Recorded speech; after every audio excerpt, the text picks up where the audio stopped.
Hello అండి. బయట బాగా వర్షం పడుతుంటే నాకు పాయసం తినాలనిపించింది.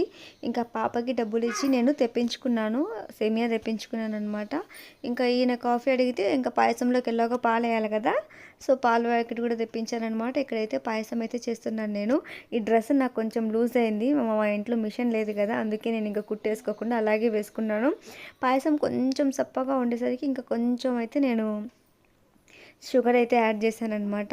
సీరియస్లీ పాయసాన్ని ఒక్కరంటే ఒక్కరు కూడా తినలేదు. ఇంకా పాపకేసిచ్చాననమాట కొంచెం నేను పాయసాన్ని. ఇంకా ఆ పాప సరేలే అమ్మ నేను తింటానులే అనేసి తినేసింది. అక్కడికి అందులో జీడిపప్పు, కిస్మిస్ కూడా వేశాను. అప్పుడు నాకు అనిపించింది ఏంటి అంటే, అయ్యో నాకు తినాలనిపిస్తే సరిపోదు కదా, అందరికీ తినాలనిపించాలి కదా అనేసి నేనైతే అనుకున్నానప్పుడు. ఇంకా సరేలే అనేసి పాపకేసాను. ఆ పాప కూడా నాకు వద్దని చెప్పిందనమాట. ఇంకా ఎలాగోలా తినింది. ఇంకా మా అర్మాన్ గాడికి కూడా తినిపించేశాను నేను ఎలాగో.